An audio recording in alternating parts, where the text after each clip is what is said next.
Hey, what's going on, guys? Welcome back to the channel. UFC Noche, Alexa Grasso versus Valentina Shevchenko just wrapped up. I'm going to give you my thoughts on the main event. Was it a robbery? Did the right person win? Should it have been a draw? What and whatnot. I'm also going to get into Dana White's push for the Mexican market. And also, I'm going to discuss a certain commentator that needs to be fired from the UFC immediately. So let's get right into it. Firstly, I got to discuss the biggest controversy of this entire card. Was Alexa Grasso versus Valentina Shevchenko a robbery? Should it have been a draw? Who won? In my opinion, I scored the fight live 3-2 for Alexa Grasso. After rewatching the fight after the card had ended, I rewatched the fifth round, which was the determining round of the entire fight, and I scored it 3-2 Valentina Shevchenko. I looked at the last round. I looked at where Alexa Grasso was postured up, landing some ground and pound, whatever. I look at that ground and pound. Almost all of it landed on the forearms of Valentina Shevchenko. Barely any of Alexa Grasso's ground and pound shots got through the guard.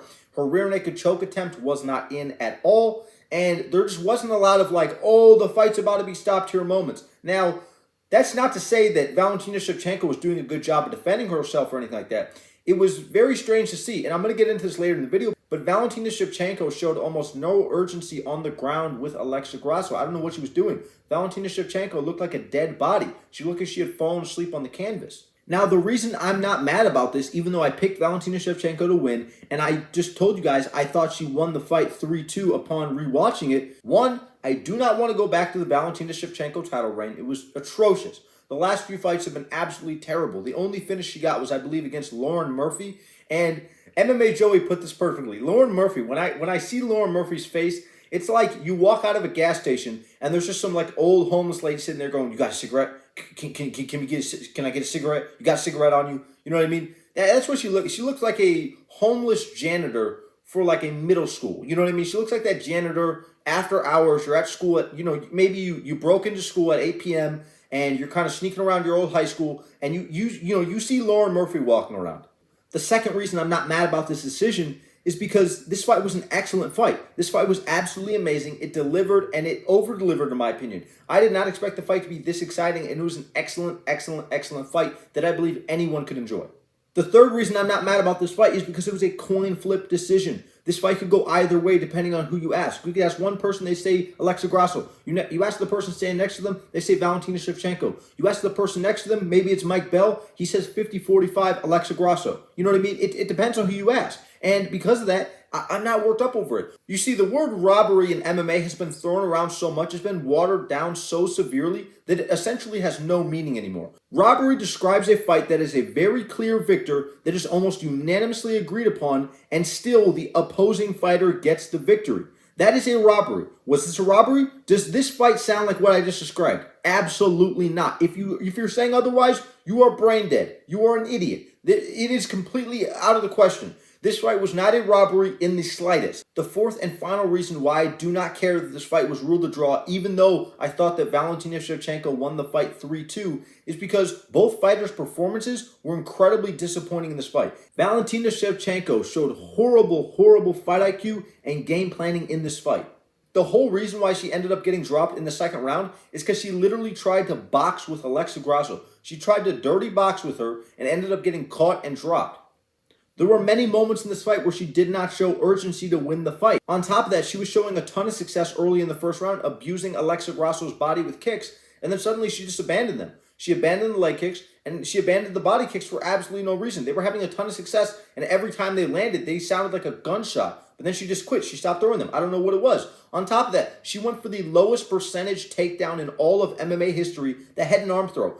You do not see this takedown implemented in men's MMA at all. And there's a good reason why. It is the lowest percentage takedown in all of MMA history. The head and arm throw does not work. And guess what? Mackenzie Dern is fighting later this year. So you absolutely best believe we're going to see a ton of failed head and arm throws where she ends up getting her back taken. And then, Daniel Cormier says, oh, she's going to get out of this position. She's a million-time ADCC world champion, IBJJF world champion, gold medalist, whatever. The head and arm throw is a terrible takedown, and anyone that goes for it should be absolutely ridiculed. Now, speaking of Alexa Grasso's performance, Alexa Grasso, this is the way I would describe her. Alexa Grasso is a lightning in the bottle merchant. Let me explain what I mean. Alexa Grasso essentially relies on the big moments. She does not win exchanges on the feet. Against Valentina Shevchenko, you do not see consistent instances of Alexa Grasso landing the jab, then throwing the leg kick, outboxing, out kickboxing, out grappling. You don't see her doing that. You don't see her, getting the better of exchanges constantly on the ground and on the feet.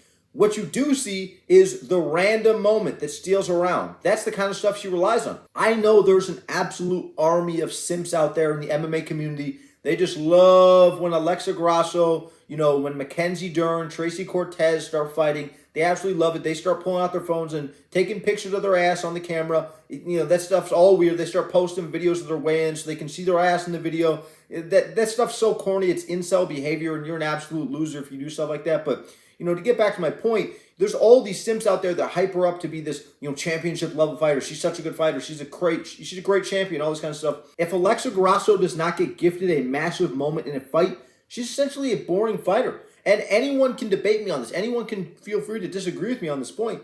But Alexa Grasso, you don't see her pumping the jab and landing it on Valentina Shevchenko consistently, then pumping the jab, landing a right hand behind it, then going 1-2 body kick, and Valentina Shevchenko, she's getting the better of the exchanges or whatever. You don't see that kind of stuff from Alexa Grasso. What you see is Valentina Shevchenko peppering her with the jab, peppering her with the body kicks, taking her down at will. Alexa Grasso has next to zero takedown defense and grappling fight IQ.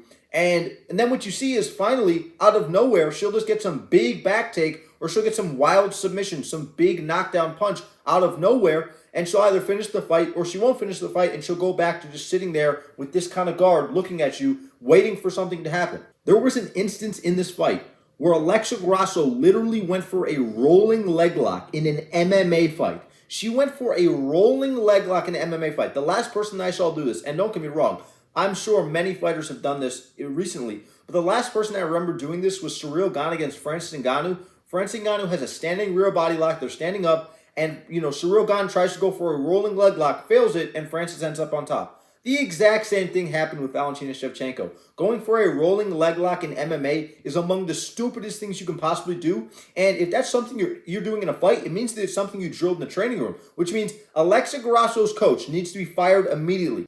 Whoever Alexa Grasso's coach is actually told her to go for a rolling leg lock in an MMA fight that she very well could have lost on the scorecard. What an absolute idiot. Fire him immediately.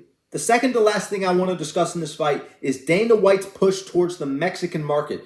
Recently, we've seen this huge push by Dana White to tap into the Mexican market. We've seen all this colorful belts by Yair Rodriguez. Alexa Grasso just got her little WWE-esque belt where it's all hyper-nationalism belts, all this weird Mexican independence belt, whatever. Mexican Independence Day, they're playing the Mexican music, all this kind of stuff. There's been a huge push for Dana White to tap into the Mexican fan base for a while now, because the Mexican fan base is the one fan base in MMA that he was not tapped into. We had American champions. We had Russian champions. We had Brazilian champions. We had all these different champions from other parts of the world. We had European champions. We did not have a Mexican champion, and that's a massive part of the world that Dana White desperately wants to tap into. We went from no Mexican champions to 3 Mexican champions overnight, and then 2 of them lost their belts on the exact same night. Dana White was scrambling to get this whole Mexican push together. He suddenly gets a fight on Mexican Independence Day. Alexa Grasso, she gets her whole colorful belt, Raul Wilson Jr., all this kind of stuff. And I'm not mad at it. The only thing I dislike is the whole colorful belt system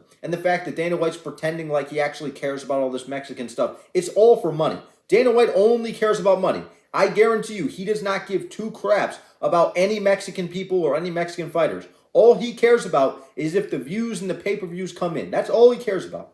The final thing I want to discuss in this video is a certain commentator that has been getting on my nerve recently, and he really got into the limelight when he made an absolutely stupid comment. You may have already guessed who I'm talking about. He made a stupid comment at UFC 229, Khabib Nurmagomedov versus Conor McGregor. He was the commentator famous for saying Conor McGregor is trying to gas Khabib's arms out. He's trying to gas Khabib up, but he's taking shots, but they're not the worst shots you could take. He's covered up. It just doesn't look good. I don't think he's trying to gas Khabib out. I think he's getting smashed. It's a mixture of everything. Well, Khabib was actively smashing his face into the canvas repeatedly, and everyone was looking at him saying, dude, you're a complete idiot. What are you talking about? Joe Rogan, who I wildly disagree with on a lot of MMA takes, even said, no, I think Conor's just getting smashed. As I said, you may have already guessed which commentator I am talking about, and that commentator is Dominic Cruz. Fire Dominic Cruz immediately. I cannot wait for the MMA Joey video dropping, probably in a couple of days about who needs to be cut after UFC Noche, and I guarantee you we're going to find Dominic Cruz in that video. The reason being is because Dominic Cruz does not know what he's talking about, and he's an absolute idiot when it comes to MMA. I don't care about all his fighting credentials. Oh, he's a champion, he's a GOAT, whatever, this and that, yada, yada, yada. I don't care. Dominic Cruz does not know the first thing about MMA commentary, and he says some of the stupidest things of all time. I already told you about the whole Conor McGregor versus Khabib situation, which was one of the dumbest lines ever that has been wildly criticized by the entire MMA community. But there are stupid comments made by Dominic Cruz that are going under the radar, that are not being spoken about, and need to have attention brought to them. For the past several events that Dominic Cruz has been commentating at, and it was on full display at UFC Noche, he constantly keeps talking about how, oh, if this fighter gets a cut in the third round, the judges are going to have to change their scorecard for the first round.